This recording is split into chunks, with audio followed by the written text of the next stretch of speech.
You are now listening to a podcast made in collaboration with the Copenhagen College Radio. Hey everybody, welcome to episode 39 of the Social Media and Politics podcast, bringing you expert insights into how social media is changing the political game.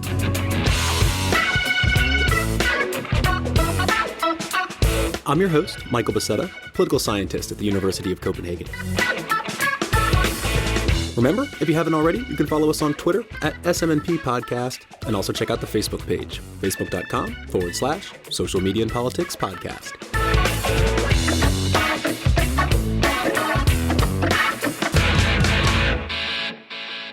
All right, y'all. Thanks so much for tuning in. And if you're a new listener, welcome to the show. If you're into American politics or any type of electoral campaigning, today is your lucky day. You're going to love this episode. My guest is Dr. Daniel Kreiss. He's an associate professor in the School of Media and Journalism at the University of North Carolina at Chapel Hill. And he's recently written a book called Prototype Politics: Technology-Intensive Campaigning and the Data of Democracy. And this is all about how campaigns are using technology, how it's built up over time, and why digital media, data, and analytics are at the forefront of contemporary electoral dynamics. So in this interview, we're going to get into what's been going on in the Republican and Democratic parties for the past 15 to 20 years and kind of trace that up to where we are today. We're going to talk about the role of social media, micro-targeting, the election of Donald Trump, and then we're even going to look a bit ahead in terms of what's going on with regulation, do we need it, and why. Now, before cutting to the interview, I want to foreground a little bit what a campaign is.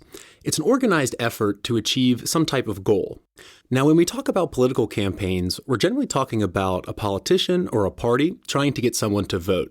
In the context of this podcast series, we're talking about a campaign that I'm working on trying to get 250 people to sign up for the Axios newsletter. So those who listened to the previous episode know what I'm talking about. There's basically a morning newsletter that gives you the top 10 stories of the day in terms of tech and politics. And it's a great newsletter. I know Dr. Kreiss reads it because I see him tweeting about it, but we've already hit 50 signups. So still have about 200 to go.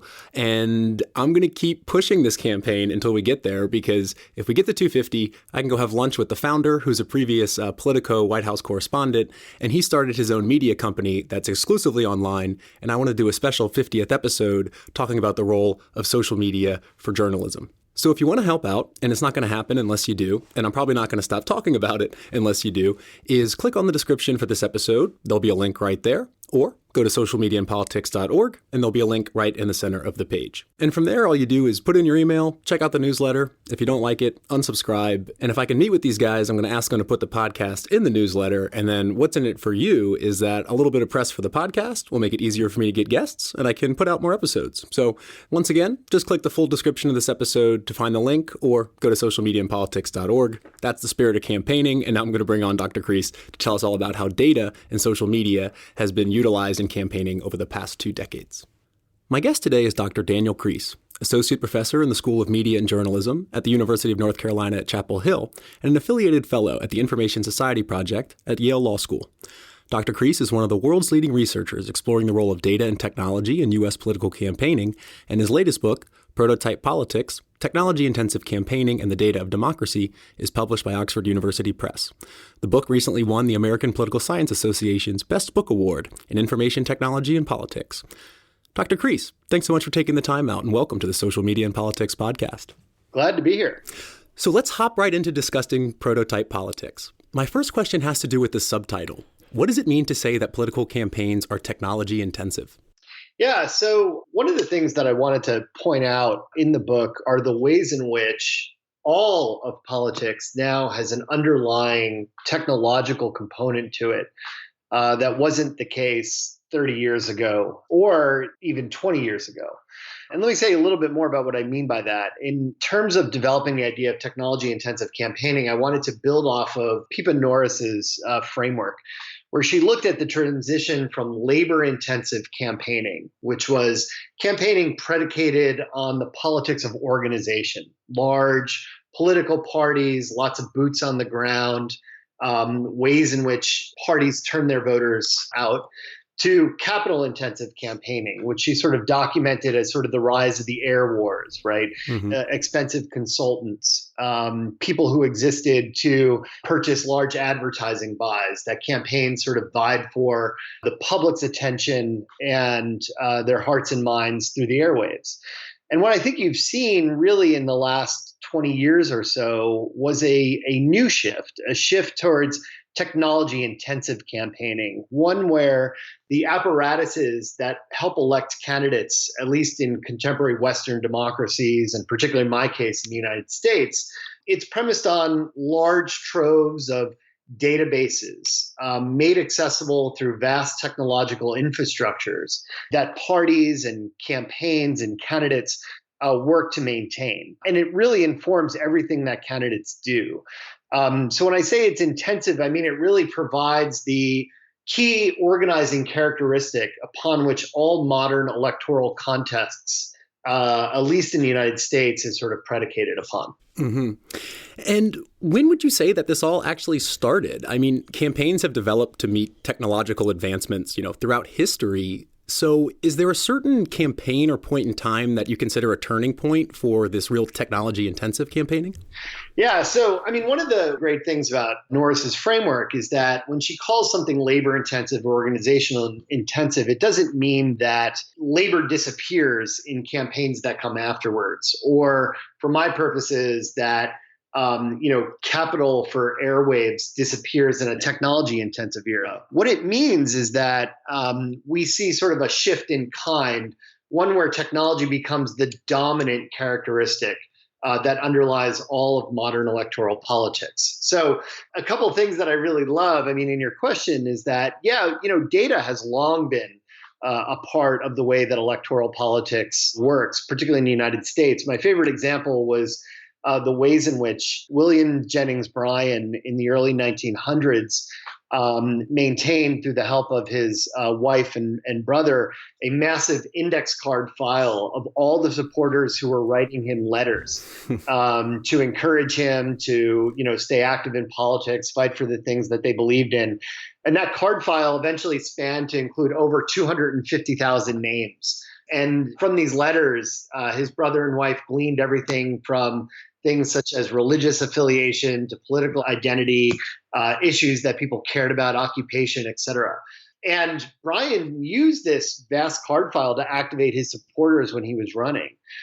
Fast forward to the mid 90s, and I think what you see is that these basic files start to come online, get organized in these new databases, taking advantage of new technologies in ways that become much more actionable and much more usable for campaigns up and down ballot, and that start to get maintained by political parties in a much more organized fashion. So if I had to point to sort of a moment when campaigns start to enter this technology intensive era, I'd really look to the mid 1990s when the Republican Party in the US developed the voter vault, which was the first real national voter database maintained by a U.S. political party.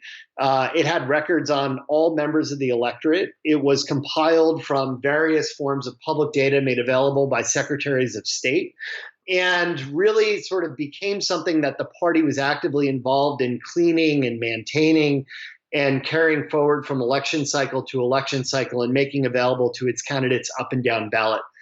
Now, from that mid-1990s period to today, we've seen leaps and bounds in voter database technology and technologies that have made these voter files more actionable in ways that campaigns have used their voter files and merged it with other forms of data, such as commercial marketing data, social media data, internet data more broadly.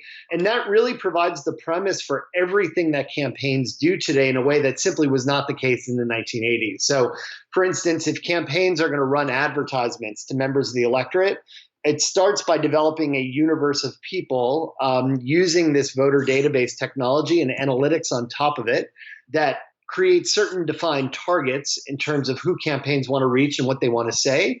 And then that basic database and those scores of people they want to reach then get purchased through things like cable set-top box data, where they figure out then which people are going to be likely to be tuning in to which television programs at which moments of the day, and how do we target them with certain messages that would likely be persuasive.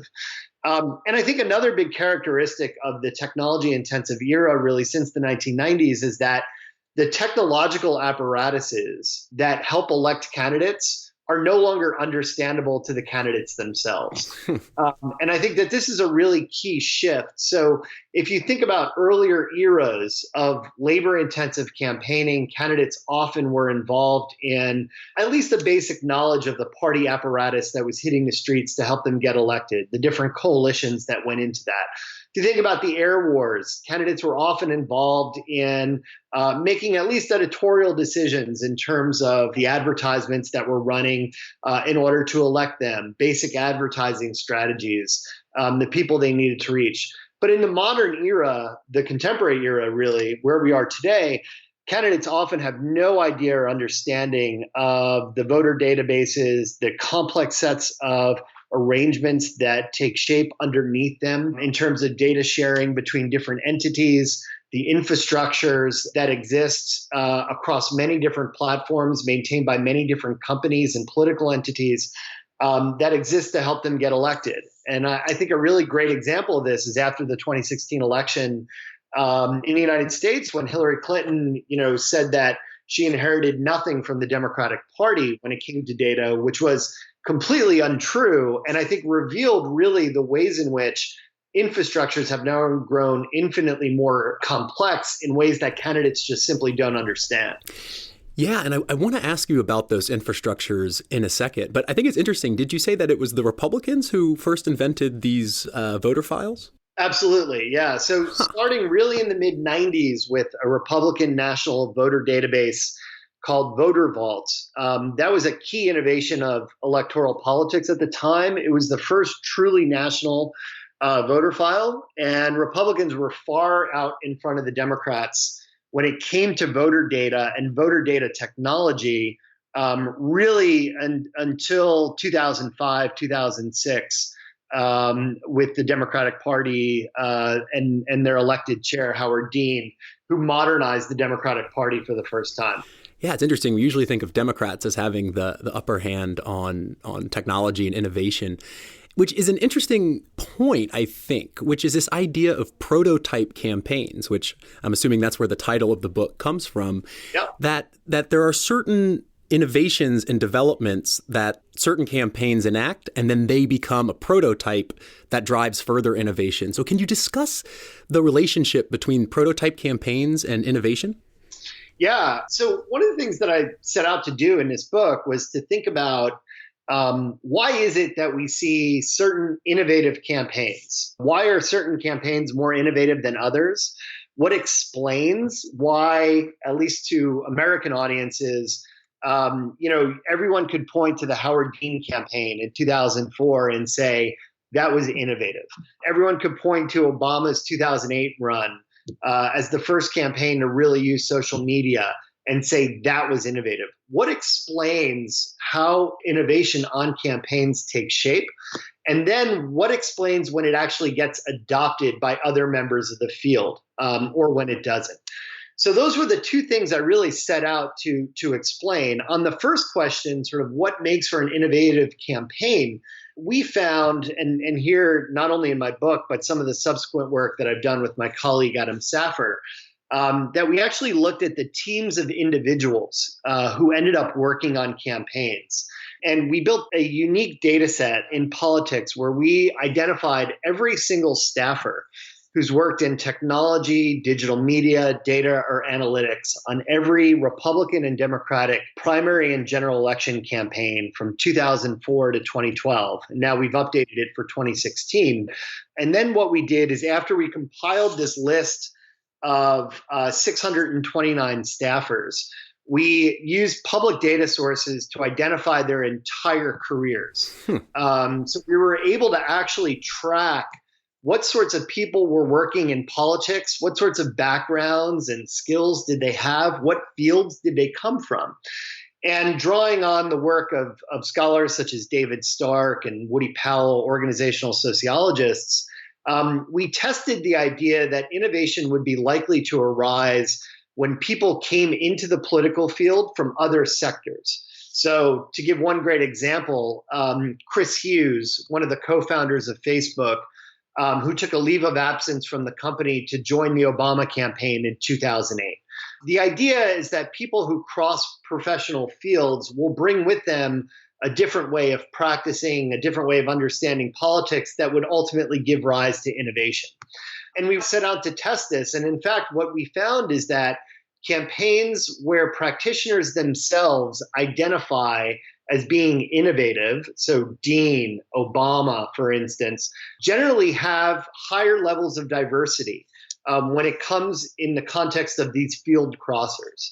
And oftentimes, such as on the Dean and the Obama campaigns, these were people who were coming out of the tech sector. They often tended to be young in their 20s. They were leaving high-tech jobs in places like Silicon Valley or other urban startup cultures around the United States. They took a leave of absence from their careers for various reasons. They either believed in a candidate or they believed that it was time to apply their skills to politics, or they wanted a challenge of sort of remaking democracy in the way that campaigns were run. And they entered politics. And what we found is that they actually were quite successful at transforming the ways that campaigns were run in new ways. So to just take two of those examples, the Howard Dean campaign was really noteworthy and has been very well documented in the literature. But it was really the first campaign to take up proto-social networking tools to engage supporters. They crowdsourced a lot of their electoral operations, such as volunteer ops, as well as doing online fundraising in a systematic way for the first time. They pioneered the use of email in the political space. The Obama team in 2008, of course, came along and improved on what Dean did, gave it more structure and organization, was the first to really use Facebook as a concerted organizing tool at that moment in time. And all of which was driven, again, by the diversity of the folks who were working on these bids and the fact that so many of them were coming from outside the political field and bringing with them new ways of doing things. In terms of the second question is then, well, when does innovation actually get taken up in the political field? The argument for prototypes is that some campaigns can do things in a new and different way, but they only become truly transformative of a field when other actors collectively point to them and see them as disclosing a new way of running electoral political campaigns in a way that's politically efficacious. So to give you an example to this, Howard Dean's campaign was highly innovative, but it only became a prototype that disclosed a new way of doing things that subsequently transformed the way that Democratic Party campaigns were run when John Kerry lost the 2004 election. Because it was that moment when the party collectively said, we lost an election that we believed we should have won, that the party looked to other models to do things differently, looked at the Dean campaign and said, this campaign was a prototype that we can subsequently take up elements of. And indeed, I chart the growth of entrepreneurial startups in the Democratic Party by members of that campaign in the months and years after that election cycle, and show that Dean's former staffers were vastly influential at creating new consultancies that then in turn institutionalized a lot of the innovations on the Dean campaign and carried it forward to other sites in electoral politics. The point is that none of that would have actually happened if John Kerry didn't lose that election and the party as a whole collectively sort of determined that they needed a new way of doing things. Indeed, there were other campaigns that were deeply innovative, but their innovations were never clearly taken up. George Bush's bid in 2004 is a great example of this. George Bush really created a lot of innovations when it came in the context of using voter data, mobilizing supporters, melding internet and field operations. However, the party won an election at that moment in time. And all sorts of institutional factors really worked against Bush's innovations being carried forward in the party. In 2008, the Republican Party expected to lose because they saw Obama as being this transformational candidate and running sort of in a deeply economic and politically favorable context.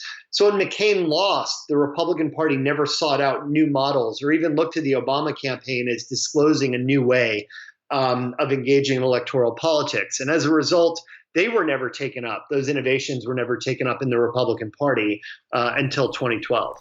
Yeah, I think it's interesting because, there's a kind of penchant to look at Obama 2008 and say, look, that was an innovative campaign. He won. But I think you go a step kind of behind the curtain and say that actually failed campaigns can deliver this type of self-reflection that can be introspective and lead to innovation. I think that's a very interesting point. Yeah, absolutely. And then, the flip side on that too is also that, it's not as if there's one evolutionary path towards innovation and the uptake of innovations, but the context that's cultural has to be right. So the stories that people in parties tell themselves after elections about why they won or lost really matter. So again, to go back to the Republican example in '08, because party leaders and a broader network of consultancies and activists in the Republican Party could say John McCain was going to lose anyway, there was no incentive or urgency for them to look at what Obama did differently and well, and therefore take up those innovations in the Republican Party. Fast forward 4 years in 2012, there was a very different story for Republicans after Mitt Romney lost. And indeed, the party then looked to the Obama campaign in 12 and said, we need to get better when it comes to technology and organizing. And that was one key reason why Romney lost and Obama won. And therefore, you start to see massive investments in the Republican Party, the support for new entrepreneurial startups built around data and digital and politics, the new investment in voter databases, et cetera. So what really matters, and I think the theoretical point here, is that it's perceptions, collective perceptions by certain entities that really matter for technological innovation and adoption. Super interesting. And speaking of innovation, I have a question about the database that you built of digital strategists and pulling public data about their previous careers. Is that something that you took out of the page of a campaign? Like, did your field work inform that idea? It seems like something a political campaign would do, right? Like in terms of micro-targeting. So I'm just curious. To be honest, I don't remember where the insight first came from. I think I was playing around on this. There's this great site for U.S. politics called Democracy in Action. It's this nonprofit, nonpartisan website that just compiles like FEC data and public reports about who works for campaigns. And I think right around that time, I became very interested. I was reading a lot of organizational sociology, and I just became very interested in like people's biographies and their work histories and backgrounds, which sort of led us to start building this data set that was, compiling the full work histories of all these people. It turns out that it's gotten a ton of attention in political spaces because nobody had ever really thought to do it before. But it really reveals, I think, a lot of the ways precisely what you're saying is that politics works, which is, in the US at least, a lot of the people who work in politics and a lot of the jobs that they get are premised on relationships and network ties. So people who work together in one campaign context before, after that campaign's done, go on to do other things. And then when it comes time to staff a new campaign, they, of course, turn to people that they've worked with before, people who have like good reputations in certain social circles. So it kind of made perfect sense at that moment in time to sort of say, well, we could study this from a network perspective and think about what are the broader structures of the two U.S. political parties in ways that sort of reveal these underlying network components, but also helps us map things like innovation. Yeah, super interesting. And throughout the book, speaking of networks and infrastructures, which you've alluded to a bit already, there's a central focus in the book, not just on the political parties, but exactly what you're saying, their party networks and the infrastructural elements of a party that are built up over time. And that, is things like staffers, but also hired firms and data services. Can you explain a little bit the idea of party networks and outline some of the major differences between Democrats and Republicans in the last, say, 15 years or so? Yeah, so this is a great question. I come at this from two angles. So really over the last 5 or 6 years or so, a number of scholars, including Michael Heaney, have started to reconceptualize political parties as networks. So networks of not only people in government and elected officials, but also activists and donors and civil society organizations working on particular issues, and even highly active members of the electorate. And this comes in the context of trying to figure out, well, what shapes the outcomes of primary contests? And one of the arguments that scholars of party networks will say is that parties decide the outcome of party contests, but parties are not simply the elites that we used to think about before, but actually different networks of activists who are joined together in sort of loose coalition to promote certain interests and certain outcomes, depending on sort of how they're situated. The thing that I really brought to the table from my own background in science and technology studies and building on the work of people like Bruno Latour is to say, we can actually extend out the idea of networks to go even a little farther to actually include technologies and artifacts themselves. So in my own particular domain, which has always been more in sort of the tech and politics, you get a sense of not only things like digital consultancies or staffers who have worked for certain tech firms, but also the actual technologies themselves that they're using and how they're maintained through different entities. And that you can actually start to map in a more expansive way, one that includes both humans and non-humans, to also take into account of things like voter databases and interfaces, proprietary campaign technologies maintained by certain firms. And you could start to think about networks as more expansive even than just sort of this group of activists and donors and party elites, et cetera, to actually include things like voter databases. So that was sort of the analytical move that I sort of made in my book. And then the next sort of step beyond that was to say, can we actually map out the ways in which networks of the two parties have changed and evolved over time?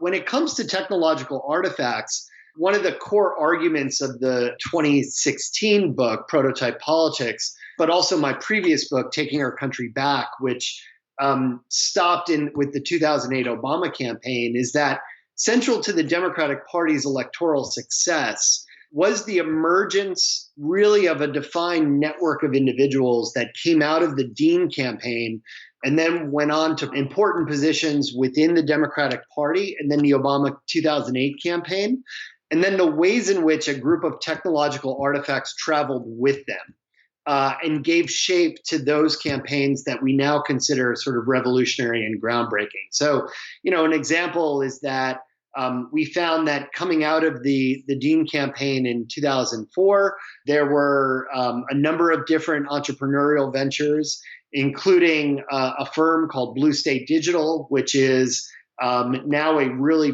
prominent Democratic firm that provides basic email infrastructure for up and down ballot campaigns. It's one of the market leaders in Democratic politics. Two of their founders joined Chairman Dean at the Democratic Party, where Howard Dean commissioned the firm to build a technology, a voter engagement platform called Party Builder. And then it was the Democratic Party's investment in Blue State Digital's tools that then became the basis for my.barackobama.com, which powered the 2008 campaign. So what you see is this melding, this network emerge of organizations, individuals, and artifacts that take shape over time and that become part of the infrastructure that the Obama 2008 campaign was able to draw on when Obama ran for president in 2008. And as somebody who was really running from behind from all the institutional support that Hillary Clinton had, it was a key sort of competitive advantage that helped him really sort of pull even with a much better resource Clinton campaign in 2008. The story that I tell in Prototype Politics is to really chart the differences in the Republican and Democratic Party's extended networks, specifically in the context of technological expertise, their staffers, data, and tools from this period of 2004 to 2014, which is where I ended the study of that book. And some of the key differences that I found was that based on the fact that the Dean campaign became this prototype that was subsequently transformative of the Democratic Party network, what you found on the Democratic side of the aisle was a much deeper bench of staffers with expertise who were being hired onto these campaigns. And with that came a much deeper commitment to things such as hiring technology, digital media, data and analytics staffers on the Democratic campaigns up and down ballot. So you saw 527 Democratic staffers hired from the period of 2004 to 2012, compared with 127 Republican staffers. So massive differences in hiring at this moment in time. We charted rates of entrepreneurship, and we found that just Democrats had much higher rates of new organizational founding compared to Republicans during the same time period. And what happens within that is that, Democratic new ventures and consultants, what they're doing is they're institutionalizing campaign technologies that come out of well-resourced campaigns and carrying them forward from election cycle to election cycle. So from 2004 to May 2014, we found that Democratic staffers founded 67 different firms and organizations, compared with only 15 firms and organizations on the Republican side of the aisle at that moment in time. And oftentimes those organizations, those new ventures, which were oftentimes consultancies, were in turn building new technologies and tools that were transforming the infrastructure that Democratic Party campaigns had available to them in future election cycles and future efforts. The Republican Party during this time period underwent a very different sort of moment in time in terms of their party network, largely because during 2004, Bush was reelected. There was little urgency to sort of rethink the basic electoral systems they had in place. During the 2008 campaign, as I mentioned earlier, John McCain lost an election that pretty much everyone on the Republican side of the aisle expected him to lose. So there was little urgency to sort of rethink things, to pick up on the Obama campaign's innovations. It was only in 2012, and this is where my book ends up, when Romney lost an election that Republican operatives believed that they should have won, that you start to see new ventures get created. New staffers get hired from the technology industry into the Republican Party, and new innovations start to get taken up in a way that Trump benefited from when he became the nominee in the summer of 2016, and was able to inherit a lot of the Republican Party apparatus that was built after 2012. Yeah, and that makes me think about the role of the party, which seems to emerge as something that is super critical for a campaign. Like these services, the party networks, they're built up over time. They're sent down to down ballot races. I mean, if you're an independent candidate, you don't have access to that years and years of technology. How do you compete? So do you think that this is a positive development, this kind of building up the party network, building up the infrastructures? Because it seems to coalesce a lot of power around the party and their selected candidates. Yeah, so my normative take on this might be different from some of your listeners. But look, I think that Julia Azari, a political scientist, put this brilliantly to say that, at least in the United States, we are in an era of strong partisanship and weak parties. And what she means by that is that in the electorate, people have very strong partisan identifications and party attachments, such that even in an extraordinary election like 2016 in the United States, 90% of Democrats voted for Hillary Clinton and 90% of Republicans voted for Donald Trump. So partisanship, partisan identity really trumps all. However, Azari's other point was that parties are actually really weak in the context that they're not able to control their own nomination contests. Now, what Julia was speaking of was just the ways in which Donald Trump could capture the Republican Party nomination really without any institutional party support. So that parties, in essence, couldn't control who would become their standard bearers. Now, why this is of concern to a lot of political scientists, and I would include myself among them, is to say parties serve a very important function of putting politics and nominees through the lens of institutional expertise and institutional concerns, right? So the good thing that parties do is that they are broad coalitions of many different interests. And to the extent that parties have to broker between their many different coalitions, and at the end of the day have a commitment to governing and a governing that's based on compromise, people who can come from the outside, such as demagogues, can subvert that process and make direct appeals to the voters. And I think this is one of the global issues that we're seeing today with the rise of populism. Populism is taking place outside of standard party structures, and it's working to undermine those party structures.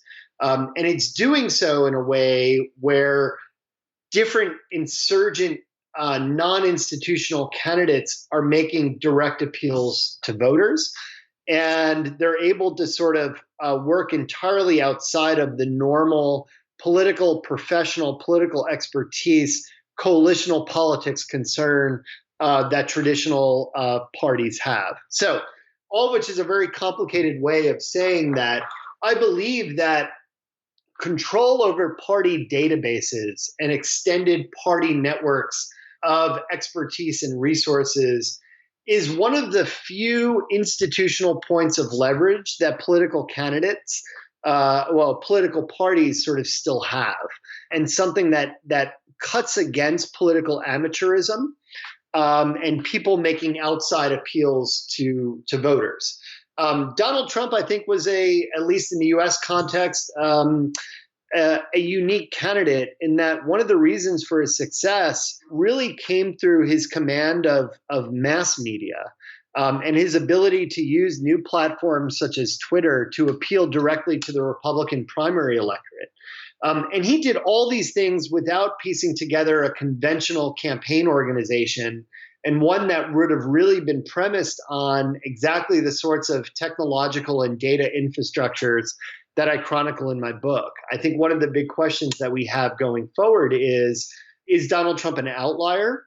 Or does he represent something new in terms of a blend of celebrity and populist politics that empowers people to go entirely outside of regular institutional party structures?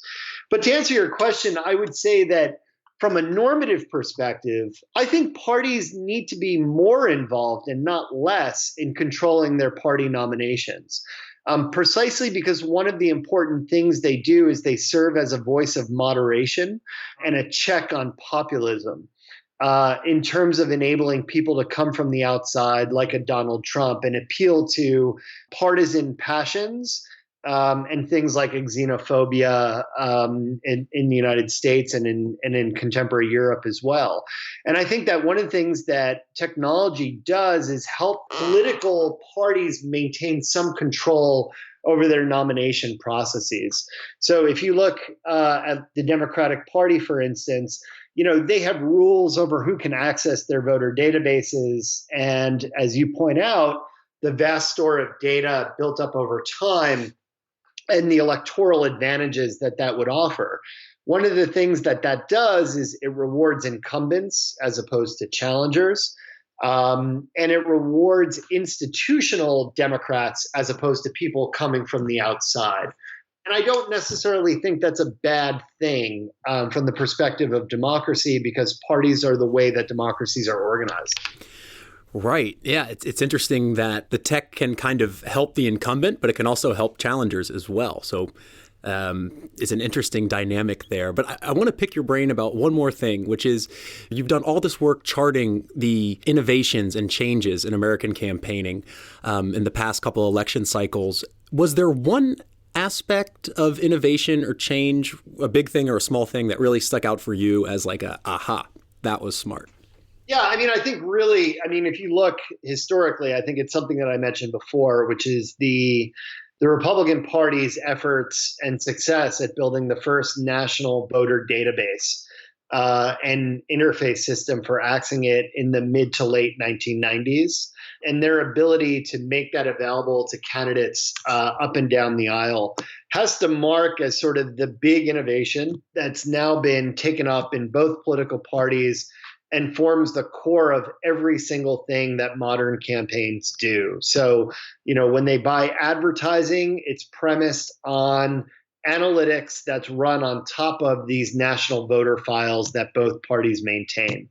When campaigns do digital advertising, when they think about organic posts and what they're going to message to audiences on Facebook, when they target individuals through cable set-top boxes, when they plan candidate visits or they open field offices, all of this is premised on these national voter files that are maintained in time by both political parties and made actionable through voter database interfaces, as well as analytics platforms that help political practitioners take it up in politics. I think that that has to be the big innovation that's driven all these technology-intensive developments since then.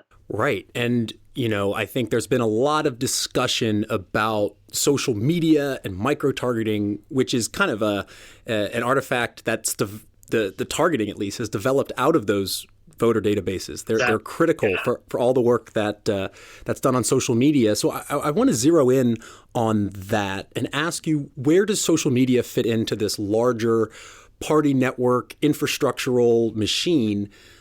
What's the role of social media, and has it been a game changer for campaigns? Yeah, I think that's a great question. So one of the things that you can sort of track is that there's two kind of different developments that run in tandem throughout the history that I tell in Prototype Politics. So on the one hand, you see this rise of national voter files that both U.S. political parties are maintaining and the data that underlies them. On the other is sort of this increasing attention to digital media in the context of communications and messaging. And those two histories meet at certain points along the way. So in ways that become very consequential. So the first is really innovations of like Howard Dean's campaign in terms of figuring out for his candidate that you can message directly to voters now using digital media and these proto-social networking sites, because it wasn't really social networks or social media yet in 2004, but that you could message in those ways. And then it was sort of figuring out that you could use digital media in a way to help you build your voter databases. So you could capture people's emails, for instance. And once people could be an email, you could link that email to their record in a voter file. And then you could start to ask them to do things for campaigns, right? So you would want to get volunteers to help you to go door to door and canvass. You would want to use an email to drive small dollar donations to your campaigns. Fast forward to 2008 and 2012, and what you start to see is that campaigns now are using those national voter files in a way to start doing things like digital advertising, which has grown by leaps and bounds across the 2008, 2012, and 2016 cycle.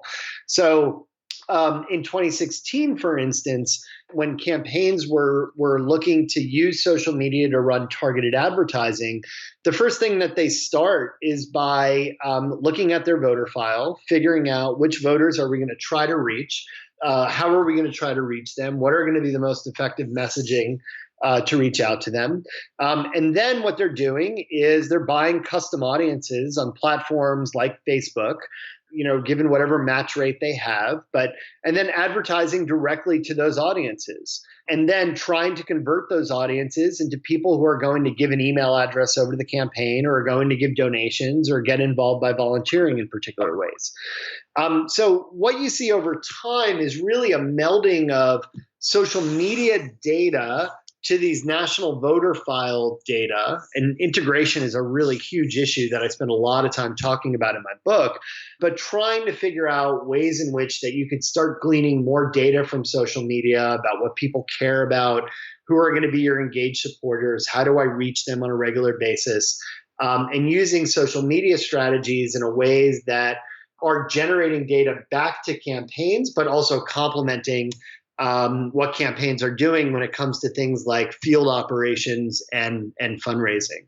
But that's not all that social media is used for. And I think the other, again, to sort of go back to the track metaphor, campaigns have sort of also been taking up social media in other ways that have been very effective. So I write a lot about in the book how Twitter, for instance, during 2012, became for the first time a platform used by candidates to set the agenda and the frames of the professional press. One of the features of technology intensive campaigning is that it's constantly changing as the technologies of everyday life themselves are changing from cycle to cycle. So there might be entirely new platforms that spring up in between the 4 years between a presidential election, but also platforms themselves are always changing. There's new algorithms that are being launched. Algorithms are changing, which shape visibility and intention among audiences. So campaigns constantly have to be figuring out sort of how are things changing and how are audiences interacting with content in new ways. And Twitter is really this story.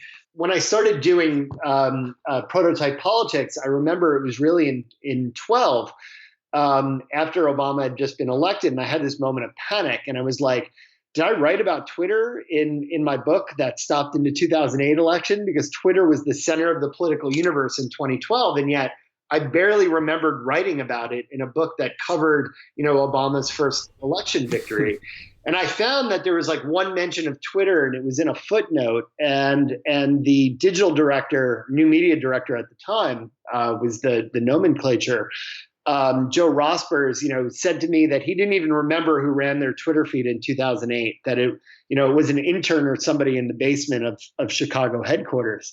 Fast forward 4 years to 12, and Twitter is absolutely at the center of the political universe and used as a very key way that candidates were setting the agenda of the professional press. And that very much kept up in 2016. So social media becomes a platform, at least Twitter, in terms of appealing to the professional press. On Facebook, campaigns have figured out that that's the general interest medium. It's the platform that everyone is on, and everyone is on all the time, from high schoolers to people's grandmothers. And that became the general interest way that campaigns were going to try to speak directly to voters, but even more importantly, engage their supporters in producing organic content that was going to get a lot of engagement and be shared through new digital two-step flows to wider members of the electorate. So it becomes a communications mechanism in not simple ways that are about targeted communication, but in ways that are involved in setting the agenda of the public by working through opinion leaders and working through social information flows on things like social media. Even as Twitter becomes an important vehicle for speaking to political elites and specifically political journalists. And even in that time, we've seen new technologies like Snapchat, for instance, became a key way that campaigns reach out and try to speak to different audiences, such as younger voters. So, using social media not just for targeted communication, but also for broad communications designed to reach sort of different non-paid audiences through rhetorically effective action. Yeah, and I have two last questions for you. That we've been talking about social media in terms of how campaigns use it as a communication tool, a data tool, but these are things that are, through the platform. But you've done some work looking at the relationships between Facebook representatives and Google representatives, for example, with campaigns.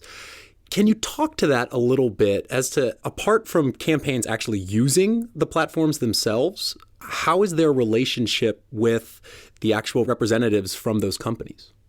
Yeah, so this is really my big new area of research and a book that I'm currently working on with my colleague Shannon McGregor at the University of Utah and Adam Saffer in my school. But one of the things that we sort of found as a byproduct of conducting campaign interviews with digital and social media directors from the 16 cycle was the degree to which they were in touch on a regular basis with representatives of companies such as Facebook and Google and Twitter. They were very routine resources that helped them do everything from use their platforms effectively to helping them implement and execute things like paid digital advertising buys. So let me say a little bit more about sort of how this works. And we've discovered through subsequent research that Facebook, Twitter, and Google, to take three examples, all have dedicated partisan teams. So in the United States, these teams are organized on the same grounds as the political field. So there's a group of Democratic Facebook staffers and Republican Facebook staffers. These individuals are often recruited from the campaign worlds. So they actually come up in politics, whether it's Democratic or Republican politics, and then they get recruited onto Facebook. And what these staffers do is they serve as liaisons to political campaigns themselves.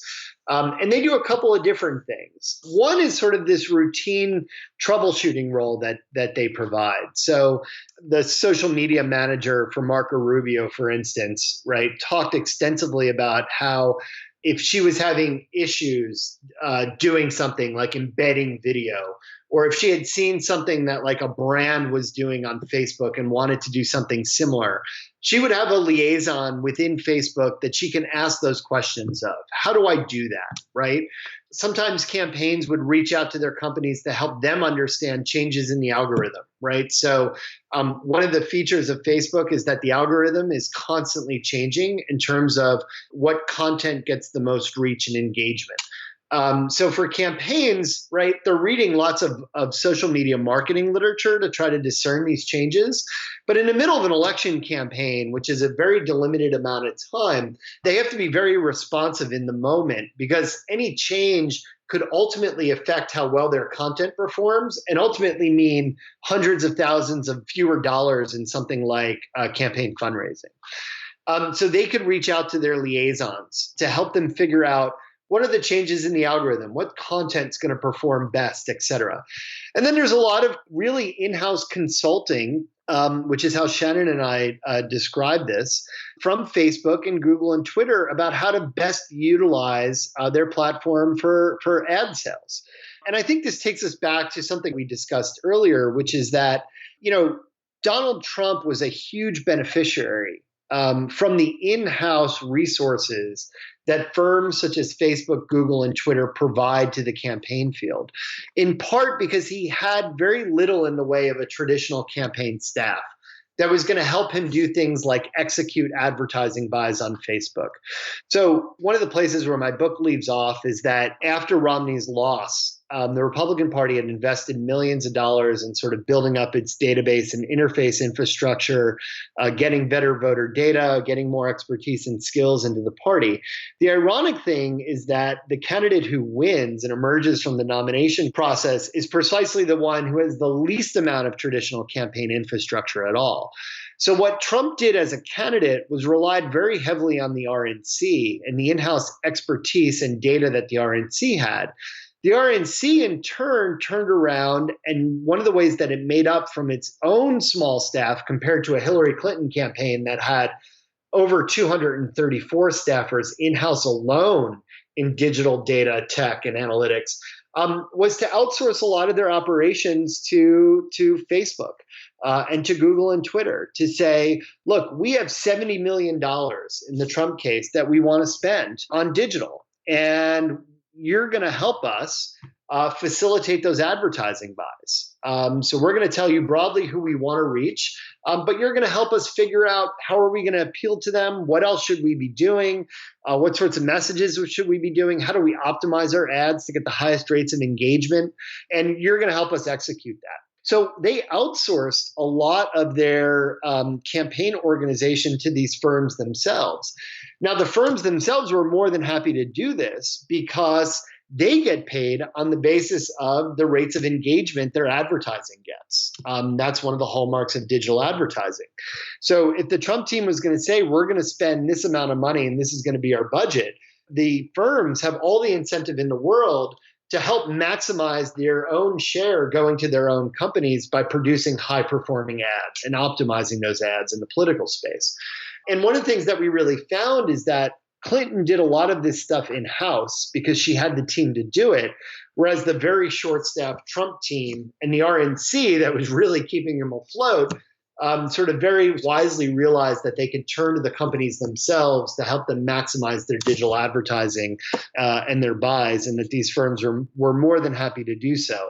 And really, I think that's the big story of the 2016 election, is that the Trump team treated Facebook, Google, and Twitter much like a lot of big brands treat these companies, which is to say they bring their advertising budgets to these firms.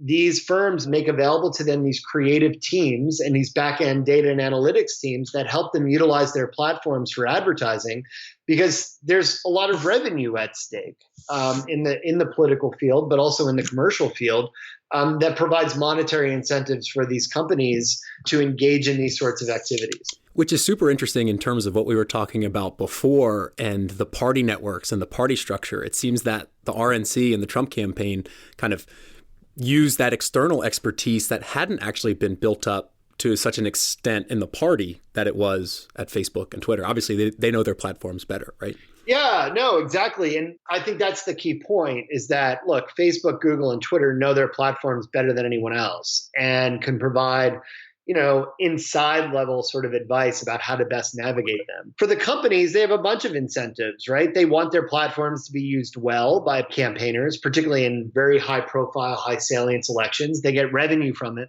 the process, but they also create relationships with people in the political field that might help further on down the line to buy the company's goodwill when it comes to questions of things such as regulation. But I think the other key part that you notice is that what I really love about the party networks perspective is that it's flexible enough to not presume in advance that we know who are political actors and who are not, right? So I think one of the things that Shannon and I very clearly show in our article is that you can now consider these partisan teams to be part of party networks, in that they're actively working on behalf of a particular candidate, albeit doing so within a commercial technology firm, but they are part of the resources and skills that candidates have to build off of in the course of an election, and therefore should be considered part of the resource base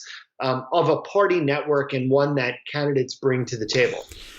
Which leads very well to my final question, picking up on 2 points you mentioned. One is that it's in the best interests of the platforms to have good relationships with campaigns, because if that candidate goes into office, then that person pulls the levers of regulation, so to speak. And also external actors. So here we're talking about Facebook and Twitter representatives, but I'm thinking more about, malicious external actors like Russian trolls. So do you think that the recent controversy around Russian interference in U.S. democracy, in part on social media platforms, do you think that relationship between politicians and the platforms has changed? And where do you see it going from here? Yeah, I mean, I think, look, my own perspective on this is that these technology firms are facing a unprecedented political and legitimacy crisis, at least in U.S. contexts. I think that, Silicon Valley tech firms for a very long time have enjoyed, I think, goodwill from the political field, but also from a lot of members of the public. I think that has been eroded in the aftermath of the 2016 election, when it was quite clear that they themselves did not anticipate the ways in which external actors and strategic actors could undermine the flows of discourse or manipulate the flows of discourse on their platforms. So the question is sort of, what do I see happening? I think that one of the reasons why Facebook, Google, and Twitter are in this position right now is actually a failure to act as an institution. And here I'm sort of drawing off of classic institutional accounts of the press as an institution, one that developed common ethical guidelines, standards, practices, routines, ways of working. I think the tech field has largely failed to do that thus far. And that has meant that really all three of these big firms have sort of been acting on their own and yet facing common threats. or common sort of political and other issues. So one of the things that I do think that we'll see in the wake of the 2016 cycle in the U.S. and the recent hearings on Capitol Hill is that I think you'll see much more in tandem sort of responses from Facebook, Google, and Twitter to these issues around the manipulation of discourse on their platforms. I think you'll see more standardization in the way that they require things like transparency and disclosure, not only of the identities of people on their platforms, but also for things like paid strategic communications. And I think that they'll much more sort of act in tandem to create certain guidelines for speech and discourse on their platforms, all which up to this point they've largely been pursuing independently. I think those things will start to take shape. In terms of regulation, I think 99% of this is going to be driven by Europe and Germany in particular, which has much stricter oversight and scrutiny of these firms on privacy and other grounds than in the United States. I don't see a contemporary U.S. Republican Party with a taste for regulation, even of these social media firms, and even in the wake of unprecedented questions of democratic legitimacy. I just don't really foresee that happening. I think self-regulation will continue to be the norm in the United States. I continue to see the Federal Election Commission, which is our main governing body of election law, to continue to be deadlocked and paralyzed. So I don't really see much happening in that boat. What I would say is that it's going to be regulatory questions and debates that happen in Europe that will downstream sort of affect the way that social media companies run their platforms around elections in places like the United States.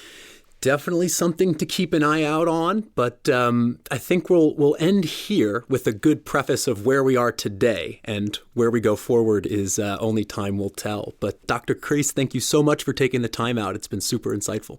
This was great. Thanks.